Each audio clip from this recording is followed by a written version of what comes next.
I'm Victoria, 34, and my parents just tried to publicly erase my daughter from our family history.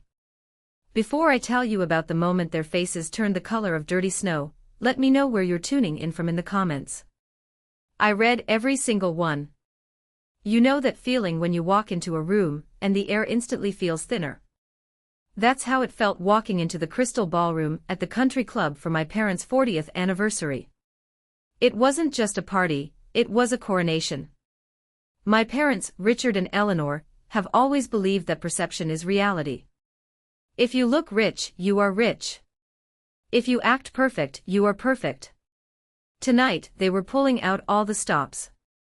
Parked right at the front entrance, under the spotlight of the portico, was a Rolls-Royce Ghost. It was sleek, silver, and utterly intimidating. I knew for a fact my father was leasing it, probably stretching his monthly budget to the breaking point just to have that RR emblem greet his guests, but to everyone else, it screamed established power. I tightened my grip on my daughter Lily's hand. She was 12, wearing a blue dress she'd picked out herself, her hair braided carefully to hide the nervous sweat on her neck. She was holding her phone, eyes wide, taking in the chandeliers and the waiters circulating with champagne trays. "Mom," she whispered, "do you think Grandma will like my dress?" My chest ached. "She'll love it, sweetie," I lied. We hadn't even made it to our table before the first blow landed. My sister, Jessica, was already there, holding court. Jessica is 3 years older than me and the living embodiment of everything my parents wanted. She married Mark, a hedge fund manager, drives a Porsche Cayenne, and has Chloe, the 13-year-old golden child. Chloe was pirouetting near the buffet table, wearing a custom-made silk dress that probably cost more than my first car. My mother, Eleanor, was beaming at her, clapping her hands together like she was watching a Broadway show. Then she saw us. The smile didn't disappear, but it changed temperature. It went from warm sunlight to fluorescent office lighting. "Victoria," my mother said, leaning in for an air kiss that didn't touch my skin. "You made it. And you brought the little one." She looked down at Lily. Lily smiled, holding up her phone. "Hi, Grandma. Happy anniversary. I'm going to record the speeches for you, for memories." My mother didn't hug her. She reached out and adjusted a strap on Lily's dress, her touch critical, not affectionate. "Oh, memories. That's sweet. Just try to stay out of the frame, okay? The photographer is trying to capture the professional aesthetic tonight." She turned to a waiter passing by. "More sparkling cider for Chloe, she's thirsty from all that talent." My father, Richard, walked up then. He looked distinguished in his tuxedo, holding a scotch. He glanced at Lily, then at her phone. "Careful, sweetheart," he said, his voice booming enough for the nearby guests to hear. "Try to keep up tonight, all right? Don't get confused." Lily's smile faltered. "I won't, Grandpa." "We'll see," he chuckled, winking at a business associate standing nearby. "One's the sharp tack, the other's, well, she's sweet." I felt a fire ignite in my stomach. I wanted to grab a glass of wine and throw it on his tuxedo shirt. But I didn't. I couldn't. Not yet. I had to wait. I squeezed Lily's hand. "Let's get our seats." We were seated at table 4. Not table 1 with the immediate family. Table 4. With my father's old golfing buddies and a cousin, Aunt Renee, who is known for having a glass of wine too many and spilling family secrets. "Victoria." Aunt Renee squawked, waving a breadstick. "Doesn't Chloe look like an angel? I heard she's already looking at prep schools. Ivy League track, your mother says."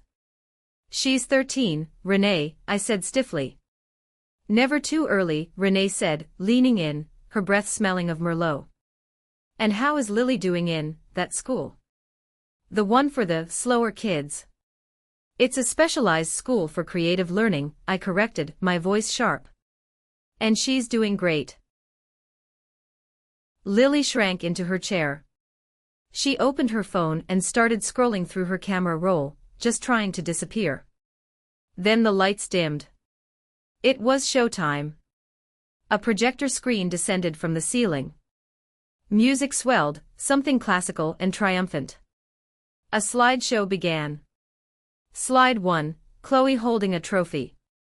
Slide 2, Chloe at ballet recital. Slide 3, Chloe getting a ribbon at a horse riding camp. Slide 4, Jessica and Mark standing in front of their new house. Slide 5, my parents with Chloe. It went on for 20 slides. It was a shrine to my sister's branch of the family. And then, finally, one picture of Lily appeared. It was blurry. She was mid-sneeze, eyes half closed, mouth open awkwardly. It was a candid shot from a barbecue 2 years ago.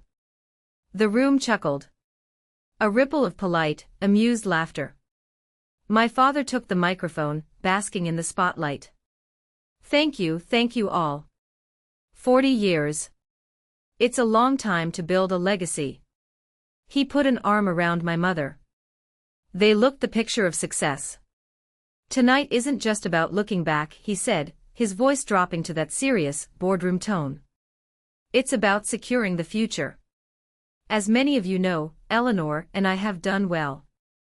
We've built assets. We've secured the family estate. He gestured to the room, to the life they had built. We want to make sure that hard work goes to the hands that can manage it. Hands that are capable. Minds that are sharp. My stomach dropped. I knew they favored Chloe. I knew they looked down on me. But I didn't think they would do this. Not here. Not in front of everyone. My mother took the mic. Her smile was blinding. We are so proud to announce that we have finalized our estate planning. The family trust, currently valued at $280,000, and the deed to the family home, she paused for effect. The room held its breath. Will be inherited in full by our granddaughter, Chloe. Applause. Loud, raucous applause. Jessica feigned surprise, covering her mouth, while Mark patted her back smugly. Chloe beamed, waving like a princess. My mother wasn't done. She looked directly at our table. Directly at Lily. All of it, she said, her voice dripping with faux sweetness. To ensure it is protected. Lily is not included. We need to be realistic about abilities, and we want to make sure the family wealth isn't squandered by confusion. My father leaned back into the mic, delivering the final blow. Exactly. We love all our family, but let's be honest. One's the genius and the other one's the dumb one. The room erupted in laughter. Not polite laughter this time. Genuine, relieved laughter, the kind people make when they are glad they aren't the target. Lily dropped her phone. It clattered against the china plate. Her face was bright red. She looked at me, eyes swimming with tears she refused to shed. Mom, she mouthed. The air left my lungs. I looked at my parents on that stage, smug, powerful, untouchable. They thought they had won. They thought they had just written the final chapter of our lives. But they forgot one thing. They forgot who I was raised by. I didn't cry. I didn't scream. I felt a cold, hard clarity settle over me like a suit of armor. I picked up Lily's phone. I checked that it was still recording. Then I stood up. The scraping of my chair against the floor was loud in the sudden lull of the applause. People turned. My mother's smile faltered just a fraction. My father frowned, annoyance flickering in his eyes. I smiled. It wasn't a nice smile. It was the smile of someone holding a grenade with the pin pulled out. Actually, I said, my voice projecting clearly across the silent room. My daughter was, my parents went pale. To understand why I stood up that night, you have to understand that this wasn't an isolated incident. My parents didn't just wake up that morning and decide to be cruel. They had been practicing for decades. In my family, love wasn't a given. It was a transaction. You paid for it with achievements. I grew up in the shadow of Jessica. Jessica was the cheerleader. Jessica was the valedictorian. Jessica was the one my father bragged about at the golf course. I was just Victoria. I got BS. I liked art. I was quiet. I remember when I was 16, asking my dad if I could have a car for a part-time job I wanted. Jessica had been given a new sedan on her 16th birthday. My father hadn't even looked up from his newspaper. Victoria, a car is a responsibility. Jessica earned hers. She represents this family well. You're still finding your footing. Take the bus. It builds character. Don't embarrass us became the soundtrack of my life. I swallowed it. I internalized it. I thought if I just worked harder, if I just married the right man, if I just became more, they would finally see me. But I didn't marry the right man. I married a kind man, an artist, who left when the pressure of providing became too much, fading out of our lives like a watercolor in the rain. So I became a single mom. To my parents, this was the ultimate failure. A divorcee. A struggle. And then there was Lily. When Lily was 7, the school called me in. She wasn't reading. She was guessing. She would look at a page of text and describe the pictures brilliantly, but the words were a jumbled code she couldn't crack. I had her evaluated. Dyslexia. It wasn't a tragedy. It was a neurodivergence. It meant her brain processed information differently. In fact, the specialist told me her spatial reasoning and creative problem-solving skills were off the charts. She was brilliant in her own way. I was relieved to have an answer. I went to my parents' house for dinner that Sunday, thinking they would be supportive. Dyslexia, my mother had said, wrinkling her nose as if I'd said Lily had lice. Are you sure she's not just lazy? It's not laziness, Mom, I explained, trying to keep my voice steady. Her brain is wired differently. My father took a sip of his wine. Well, intelligence skips a generation sometimes. Jessica's daughter, Chloe, is reading at a 5th grade level in the 2nd grade. Maybe you should ask Jessica what she's doing right. That was the beginning. Over the years, the comments became jagged little rocks they threw at us every holiday. Why buy her books? Buy her coloring crayons, that's more her speed. Lily, honey, let the adults talk, you might get confused. The worst was last Christmas. We were all gathered in the living room. Lily had made a card for everyone. She had worked on it for 3 days, painstakingly writing out a poem she had composed in her head. She stood up to read it. She stumbled on the word cherish. She paused, her brow furrowing, trying to decode the letters. Before she could sound it out, Chloe reached over and snatched the card from her hands. It says cherish, Lily, Chloe said, rolling her eyes. God, it's not hard. Then Chloe read the rest of the poem, loudly, perfectly, theatrically. My parents clapped. Bravo, Chloe, my mother cheered. See, that's what confidence looks like. Lily stood there, her hands empty, looking like she wanted the floor to open up and swallow her whole. She ran to the bathroom. I found her sitting on the edge of the tub, sobbing silently. She looked up at me, her eyes red and puffy. Mom, am I stupid? That question broke something inside me. It shattered the good daughter facade I had been maintaining for 30 years. No, I said fiercely, pulling her into my arms. You are not stupid. You are a genius.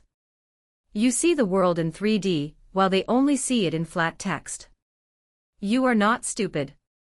But I knew my words weren't enough to fight their poison. I needed backup. And that backup came from the most unexpected place, my great-grandmother Elena. Grandma Elena was my mother's mother, but she was nothing like her. She was sharp, observant, and she didn't care about Rolls-Royces or country clubs. She lived in a small, cluttered house filled with books and strange artifacts from her travels.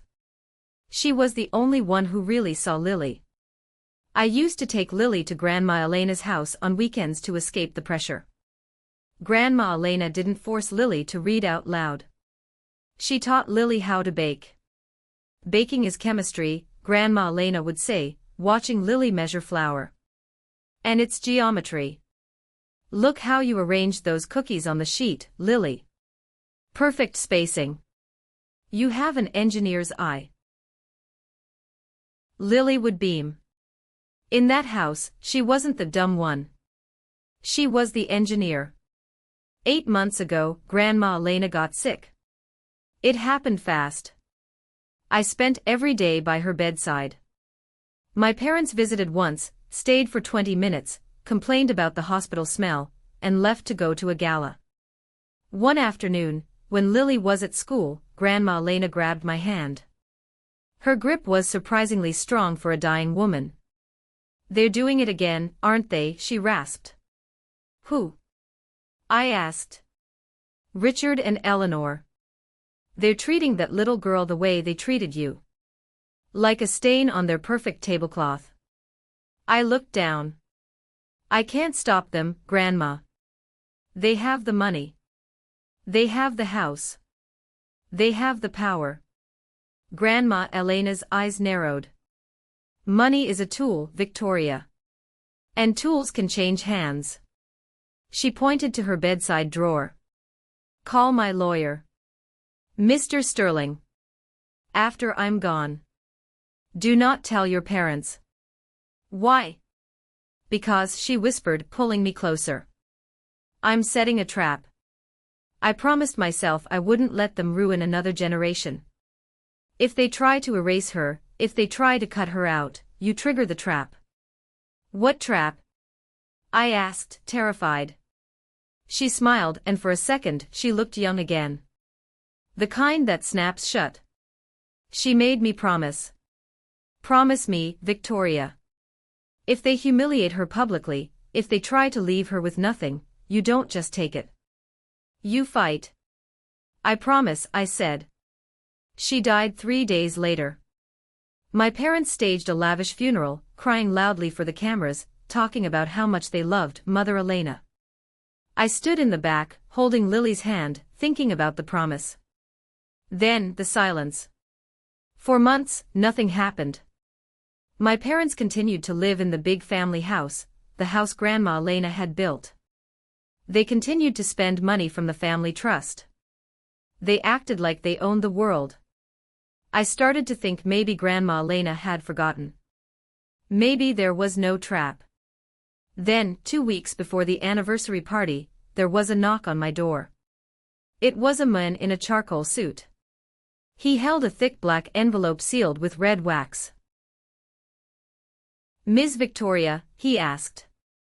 "I'm Arthur Sterling. I believe you're expecting me." Mr. Sterling didn't look like the kind of lawyer you see on billboards. He looked like old money and serious consequences. He sat at my small kitchen table, the black envelope resting between us like a loaded weapon. "Your grandmother was a very specific woman," Sterling began, his voice gravelly. "She knew her daughter and son-in-law very well. She anticipated this exact scenario." He broke the seal. Inside were documents that smelled of old paper and ink. "This," he tapped a document, "is the restated trust of Elena Vance. Your parents believe they are the owners of the estate and the controllers of the funds. They are not." My heart hammered against my ribs. "They aren't." "No. They are trustees with a lifetime occupancy benefit. Basically, they are allowed to live in the house and manage the interest of the money, provided they adhere to certain moral clauses regarding the beneficiaries. The ultimate beneficiaries are the great-grandchildren. All of them." He pulled out a second sheet. It was highlighted in yellow. "This is the trigger clause. Your grandmother added this shortly before she passed. It states that if the current trustees, your parents, attempt to disinherit, humiliate, or publicly exclude any specific beneficiary based on ability, status, or malice, their status as trustees is immediately revoked. I read the words. They were legalese, but the meaning was clear. Public exclusion. Malice. If this happens, Sterling continued, locking eyes with me, the trust dissolves the current arrangement. The house is to be sold. The capital is to be split into protected subtrusts for the great-grandchildren directly. Your parents get nothing. No house. No allowance. Nothing. I sat back, stunned. It was a nuclear option. But Sterling warned, raising a finger. It requires proof. It cannot be hearsay. It has to be undeniable. A recorded statement. A written document. Something that holds up in court. He slid the papers back into the envelope and pushed it toward me. Keep this safe. If they cross the line, you call me. But be warned, Victoria. Once you pull this trigger, there is no going back. It's war. I hid the envelope in the back of my closet, behind my winter coats. I prayed I wouldn't have to use it. I wanted to believe my parents were better than that. I wanted to believe that deep down, they loved Lily enough not to destroy her. Then the invitation arrived. It was heavy cardstock, cream with gold foil lettering. Richard and Eleanor invite you to celebrate 40 years of excellence. Theme, our legacy and our future. Legacy and future. The words made my stomach churn. I knew what that meant. It meant Chloe. I almost didn't go. I almost called in sick. But then I looked at Lily. She was sitting on the floor, drawing a picture of a horse. She looked up and smiled. Mom, are we going to the party? I want to wear my blue dress. She wanted to be part of the family. She wanted to be seen. If I hid her away, I was confirming what they said, that she wasn't good enough to be there. I called my best friend, Sarah. You have to go, Sarah said when I told her about the invitation and the envelope. But you don't go as a victim. You go as a witness. I'm scared, Sarah. They are so big. And I'm just me. You're not just you, Sarah snapped. You're a mother protecting her cub. And listen to me, bring a camera. Or have Lily record. Tell her it's for memories. But you get everything on tape. If they step one toe out of line, you nail them. That night, I sat on the edge of Lily's bed. Hey Bug, I said softly. For the party tomorrow. I have a special job for you. Lily's eyes lit up. A job? Yeah. I want you to be the official videographer for our memories. I want you to record the speeches. Can you do that? Hold the phone steady, make sure you get Grandma and Grandpa clearly. Like a movie director, she asked. Exactly. Like a director. She hugged me. I won't let you down, Mom. The innocence in her voice made me want to weep. She thought she was helping capture a happy memory. She had no idea I was arming her for a legal battle. The day of the party, I dressed with purpose. No more shrinking. I put on a sharp black dress. I put the black envelope from Mr. Sterling into my purse. It felt heavy, radiating heat against my hip. As we drove to the country club, passing the manicured lawns and the gates, I felt a shift inside me. The fear was still there, but it was being replaced by something else. A cold resolve. I looked at Lily in the rearview mirror. She was practicing holding her phone up, checking the angles. Ready, sweetie? Ready, she chirped. I gripped the steering wheel. Please, I thought. Please don't make me do this. Please just be kind today. Just for once. But as we pulled up and I saw that Rolls-Royce parked out front like a silver beast guarding a dungeon, I knew. I knew peace wasn't on the menu tonight.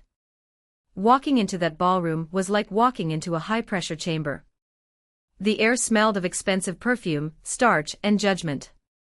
After the initial encounter with my parents, the helper comment, the sneer about Lily needing to keep up, my nerves were frayed. But I kept my hand on my purse. The envelope was there. The trigger. We moved through the crowd. It was a sea of successful people. Doctors, lawyers, business partners. People who viewed my father as a titan of industry.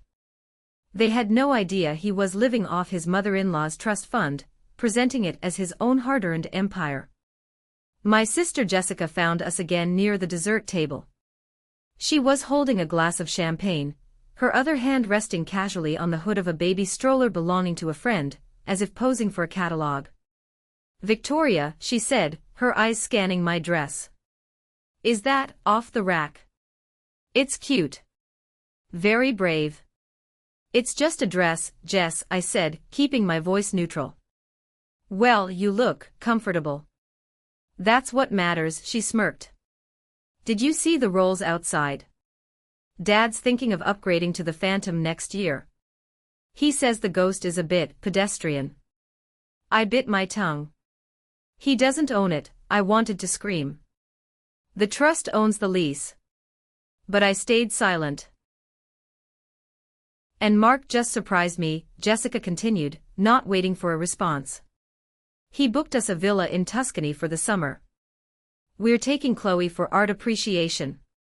Real art, you know. Not just crayons."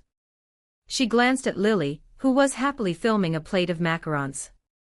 "Hey, Lily," Jessica called out, her voice syrupy sweet. Lily turned, phone in hand. "Hi, Aunt Jessica." Jessica leaned down, bringing her face close to Lily's, ensuring the nearby guests could hear. "Maybe later, after the speeches, you can help the caterers clear the plates. I'm sure they'd give you a few dollars.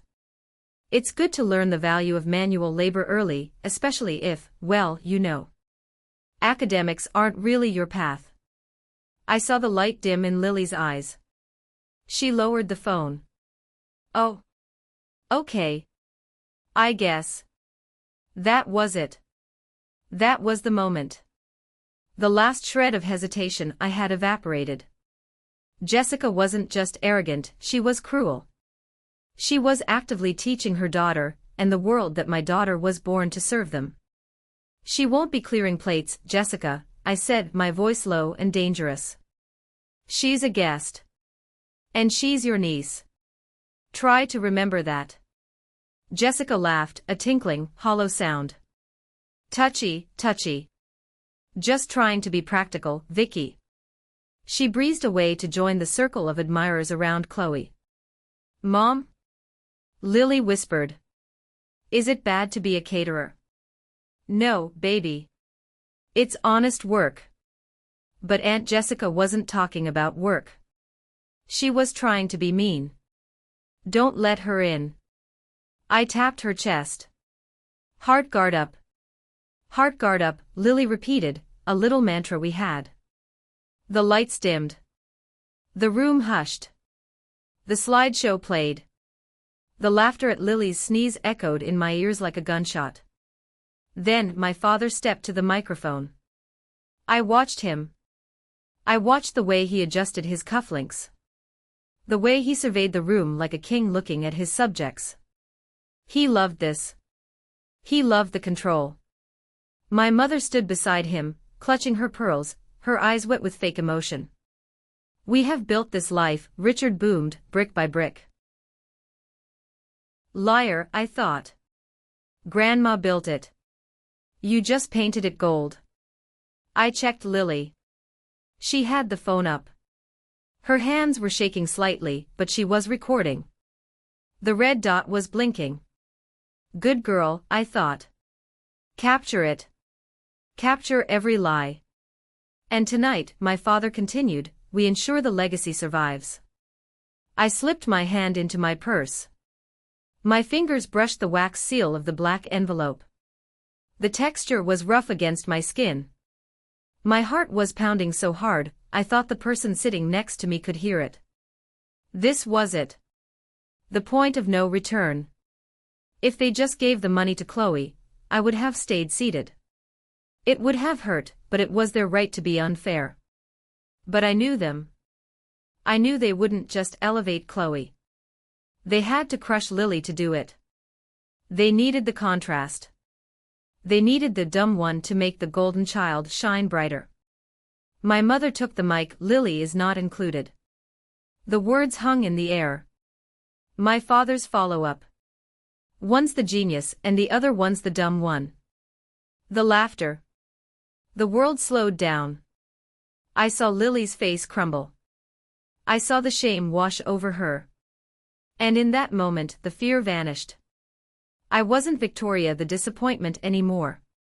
I wasn't the little sister who took the bus. I was the executioner. I stood up. The room was still chuckling as I stood. It wasn't a confident, swift movement. My knees knocked together. My hands trembled. But I stood. Actually, I said. My voice cracked on the first syllable, but I pushed through. My daughter was. I took a breath, channeling every ounce of rage I had suppressed for 30 years. I looked directly at the videographer hired by my parents, ensuring he was pointing that massive lens at me. My daughter was named a beneficiary, I projected, my voice steadying, ringing clear across the crystal glasses and silver cutlery. Of Grandma Elena's trust. The laughter died instantly. It was as if someone had sucked all the oxygen out of the room. My father blinked, confused. This wasn't in the script. Victoria, sit down. You're making a scene. The trust that owns this house, I continued, louder now, stepping away from the table. I reached into my bag and pulled out the black envelope. I held it up like a holy relic. The trust that holds the $280,000 you just tried to give away. My mother's face went from pale to gray. She recognized the envelope. She recognized the seal. Maya, sweetheart, she stammered, using a pet name she hadn't used in decades. You're confused. We can talk about this later. No, Mom. We're talking about it now. You wanted an audience, didn't you? I gestured to the stunned crowd. You wanted everyone to know who inherits the legacy. Well, let's tell them the truth. I ripped the envelope open. The sound was sharp, tearing through the silence. Grandma Elena knew, I said, walking slowly toward the center of the room. She knew you would try to cut Lily out. She knew you couldn't resist the urge to be cruel. Security, my father barked, his voice losing its polished baritone, rising into a panic. Get her out of here. 2 security guards stepped forward, but the guests murmured. This was too juicy. No one wanted it to stop. I have the deed here. I shouted, waving the document. And I have the amendment. Clause 4, Section B, the trigger event. I looked at Lily. She was still recording, her eyes wide as saucers.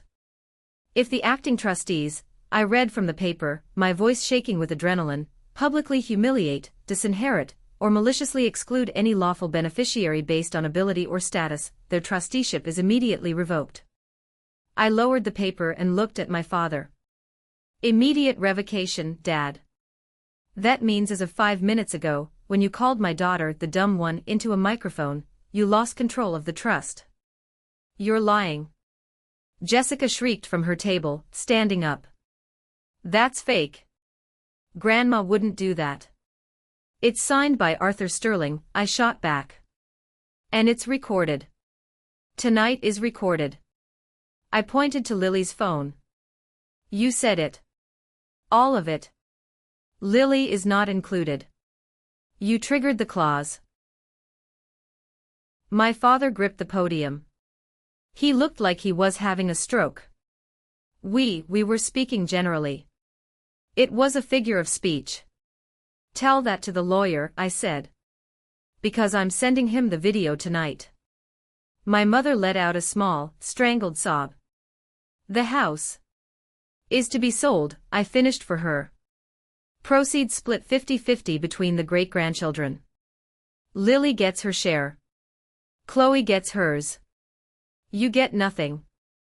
The silence in the room was heavy, thick, and suffocating.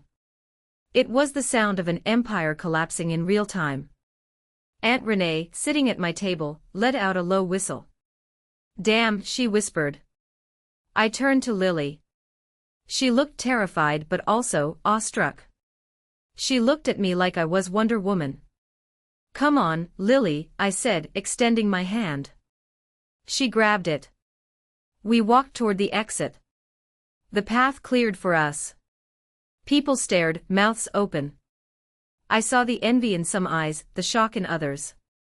As we reached the double doors, my father's voice rang out one last time, desperate and raw. Victoria. If you walk out that door, you are dead to us. You hear me? Dead. I stopped. I turned around slowly. The entire room waited. I looked at the man who had made me feel small my entire life. I looked at the woman who had mocked my daughter's disability. And I felt nothing. The fear was gone. The obligation was gone. Dad, I said, my voice calm, almost gentle. I've been dead to you for years. I just finally stopped attending the funeral. I pushed the doors open. The cool night air hit my face. It tasted like freedom. We walked to my beat-up Honda Civic, parked way in the back, far away from the leasing Rolls-Royce. Lily was quiet until we got into the car. Then, she looked at me. Mom? Yeah, baby. Did we just win? I started the engine. My hands were shaking so hard I could barely grip the wheel. Tears finally started to stream down my face, hot and fast. Yeah, Lily, I choked out, laughing through the tears. I think we just won. The drive home was a blur of adrenaline and streetlights. My heart was still racing at 100 miles an hour. Mom, your phone is buzzing, Lily said. It wasn't just buzzing, it was vibrating off the center console. Call from Mom. Call from Dad. Call from Jessica. Text from Jessica, you bitch. Text from Dad, answer the phone now. Don't touch it, I told Lily. In fact, turn it off. I pulled into a gas station parking lot. I needed to do one thing before the adrenaline wore off. Lily, send me the video, I said. Right now. AirDrop it. She tapped her screen. Sent. I opened the file. The audio was crisp. One's the genius and the other one's the dumb one. It was all there. The laughter. The cruelty. My rebuttal. I opened my email app. I composed a new message to Arthur Sterling. Subject, Trigger Event Confirmation, Vance Trust. I attached the video. I hit send. It felt like launching a missile. We got home, and I locked the deadbolt. I checked the windows. I felt like a fugitive. At 6:02 a.m. the next morning, my email pinged. It was Sterling. Receipt confirmed. The video is admissible. The triggering event occurred on record. Administrative steps have begun. Do not engage with them. Administrative steps. 2 boring words that meant my parents' lives were being dismantled. The harassment started at 7 a.m. My voicemail was full. My father left a message, his voice terrifyingly calm. Victoria, this is a misunderstanding. We were drunk. It was a roast. If you don't retract that email, you will regret it. We have lawyers too. I saved the voicemail. Evidence. By noon, things escalated. I was at work, trying to focus on a spreadsheet, when my cell rang. It was Lily's school. Ms. Victoria. It was Ms. Gable, the receptionist. Her voice was tight. I have your parents here. Mr. and Mrs. Vance. They say there is a family emergency, and they need to take Lily. My blood ran cold. The ice in my veins turned to absolute zero. They were trying to get to Lily. To manipulate her. To scare her. To kidnap her. Do not let them take her, I said, standing up so fast my chair tipped over. I am on my way. Call security if you have to. They are not on the list. They are insisting, Ms. Victoria. Your father is, raising his voice. I'm coming. I drove like a maniac. I ran 2 red lights. I didn't care. When I burst into the school lobby, the scene was chaotic. My mother was crying, fake, theatrical tears, dabbing her eyes with a handkerchief. My father was leaning over the reception desk, his face purple, pointing a finger at Ms. Gable. I am her grandfather. I paid for her braces. You have no right. Dad. I screamed. He spun around. You. He marched toward me. You ungrateful little, I stepped back, holding up my phone. I'm recording, Dad. Again. You want to add assault to the list. He stopped, chest heaving. You stole from us. You embarrassed us. I enforced Grandma's will, I said. What are you doing here? Trying to intimidate a 12-year-old. We just wanted to talk to her, my mother sobbed. To explain that Grandpa didn't mean it. You meant every word, I spat. You just didn't mean to get caught. I turned to Ms. Gable, who looked terrified but resolute.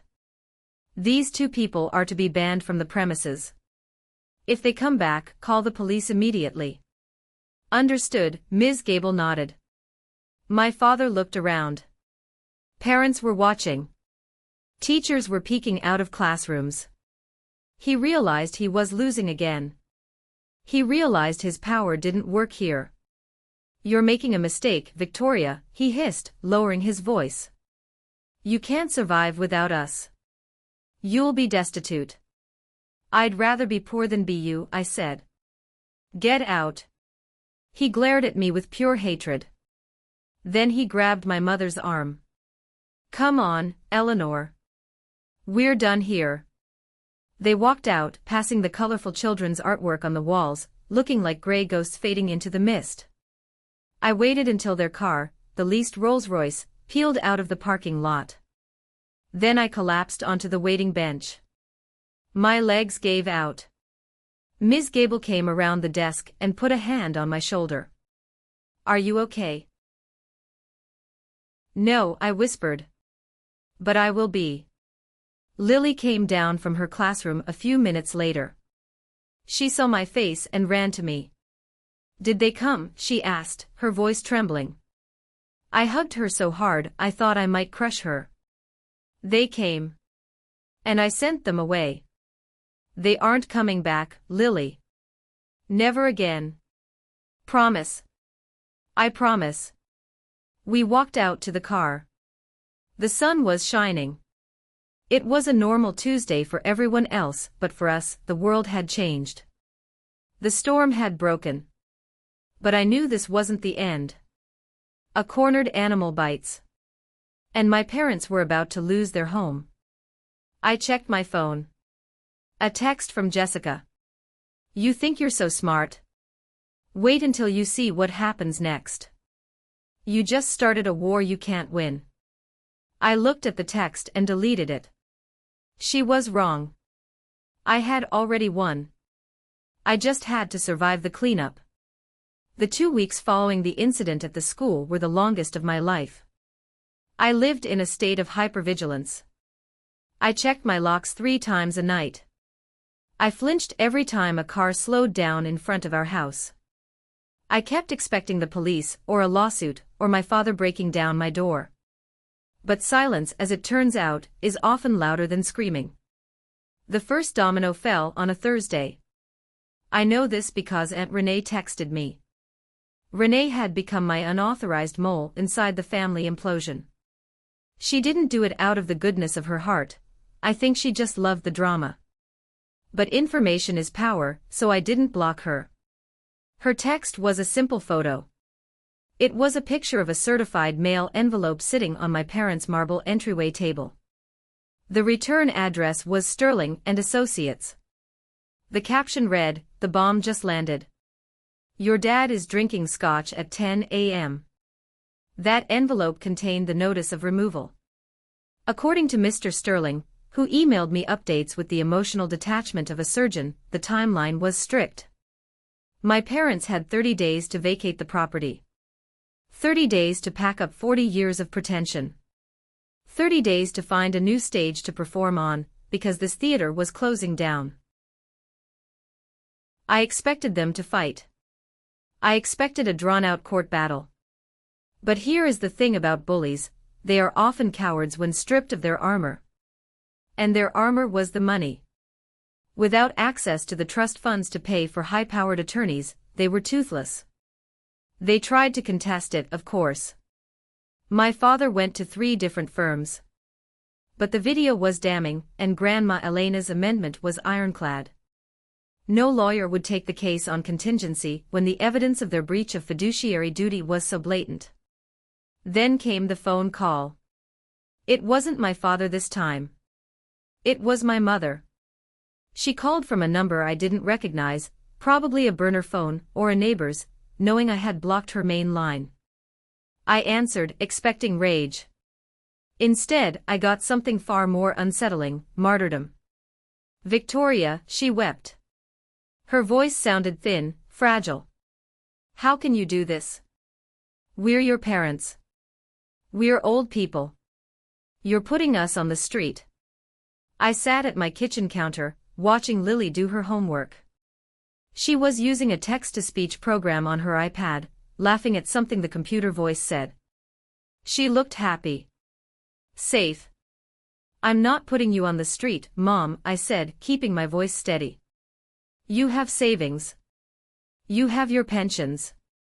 You just don't have Grandma's money anymore. We have a lifestyle," she shrieked, the fragility cracking instantly. "Do you know what people are saying? Do you know the humiliation? The club membership, the car, we can't maintain it without the stipend." "Then don't," I said. "Sell the lease. Cancel the membership. Live like normal people." "Normal people." She spat the word like it was a slur. "We are the Vances. We are not normal people.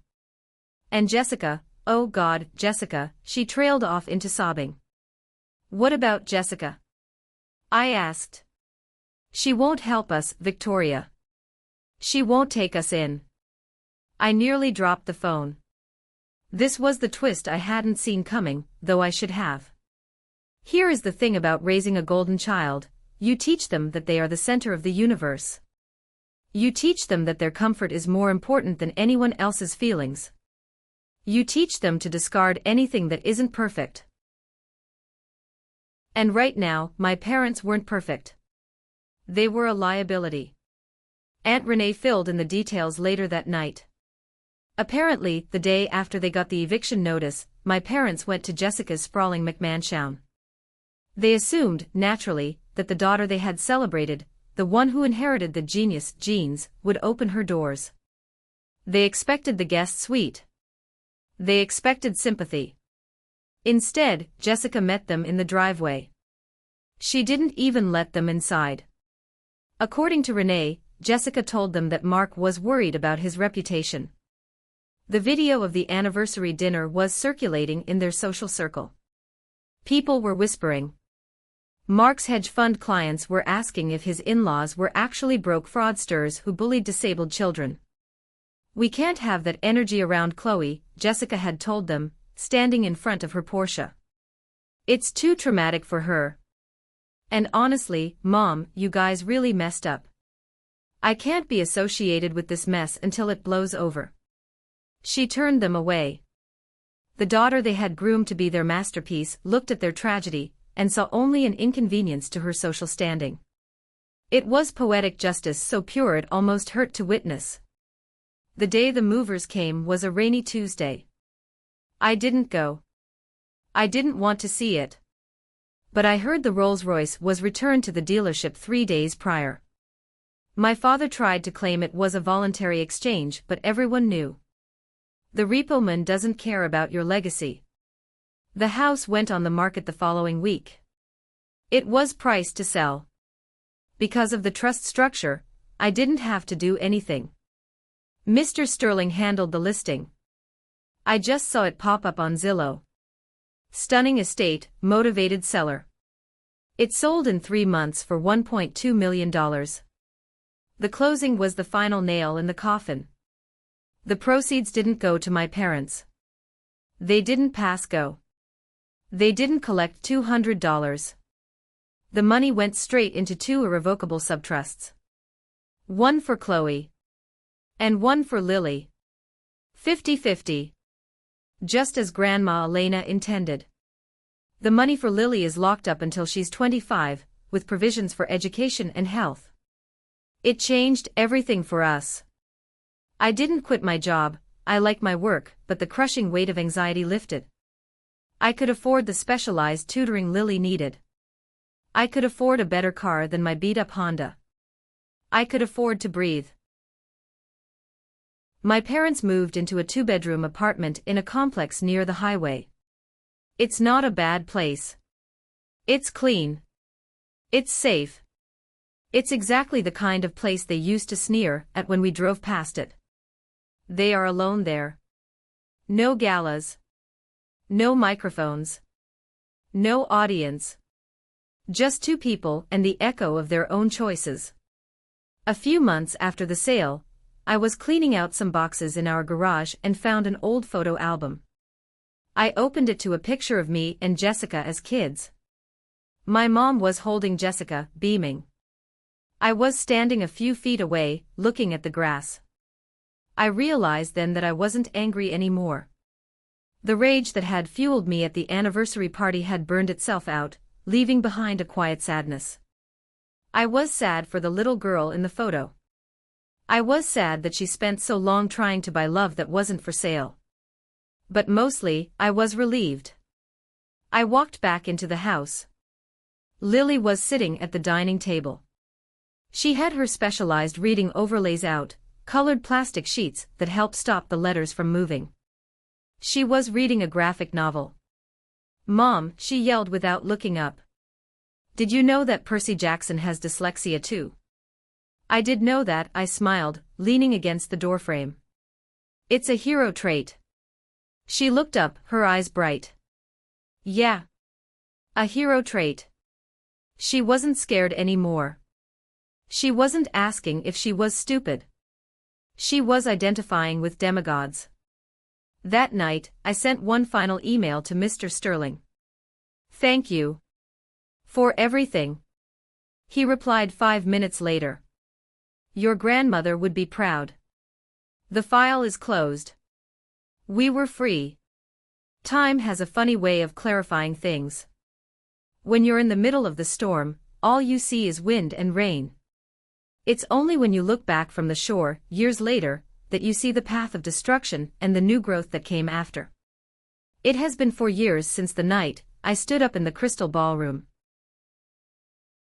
Lily is 16 now. She's learning to drive, which is terrifying for entirely different reasons than family drama. Last week, I sat in an auditorium again.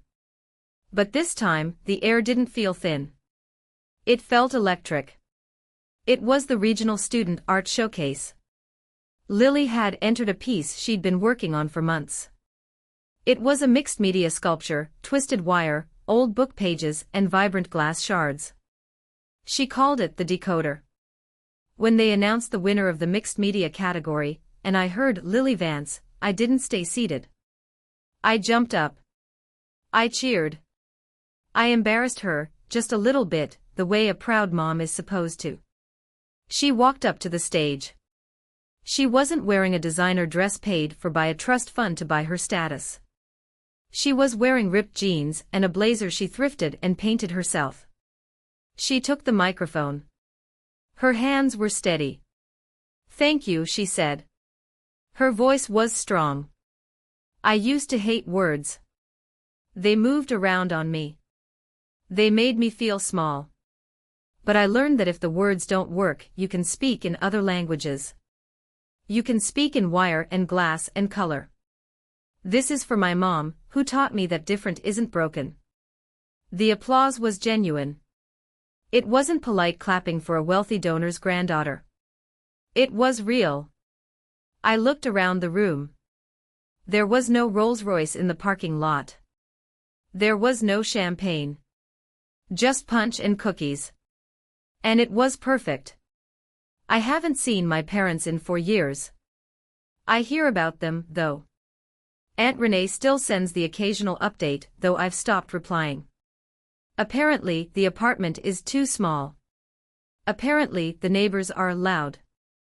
My father spends his days posting long, rambling rants on Facebook about loyalty and family values. He tells anyone who will listen that his daughter stole his inheritance, that he was the victim of a legal loophole. Most people scroll past. The friends who used to drink his scotch and laugh at his jokes. They stopped calling the moment the money dried up. It turns out, they liked the country club membership, not the man. My mother has tried to reach out to Jessica a few times. Jessica sends them a fruit basket on Christmas. She never visits. She's too busy managing Chloe's equestrian career, and making sure her own social standing remains untarnished. It's a lonely ending for them. But it's the ending they wrote, page by page, insult by insult. Sometimes, late at night, I think about Grandma Elena. I think about the foresight she had. She didn't just leave us money. She left us a shield. She knew that the only way to break the cycle of abuse was to cut off the supply. She knew that as long as they held the purse strings, they would hold the whip. By triggering that clause, I didn't just take their house. I took their weapon. Lily and I aren't living in a mansion. We live in a nice townhouse with a small garden. The trust pays for her tutoring, her art supplies, and will pay for her college. The rest of our lives, we build ourselves. I look at Lily now, laughing with her friends, confident in her skin, and I know I made the right choice. It cost me my parents. It cost me my sister. It cost me the illusion of a happy big family. But it saved my daughter. And if I had to go back to that ballroom, with the sweating glass of wine in my hand and the fear choking my throat, knowing everything I know now, I would stand up sooner. We need to talk about what happened here, because this isn't just a story about a bad anniversary party. It's a story about the difference between control and love. My parents didn't love us, they loved the version of us that made them look good. They loved the golden child who won trophies. They loved the legacy. When Lily didn't fit that mold because of her dyslexia, they didn't try to help her, they tried to hide her. They viewed her difference as a defect that lowered their stock value. This is a trap so many families fall into. We confuse obedience with respect. We confuse performance with worthiness. The biggest lesson I learned is that you cannot buy your way out of toxicity.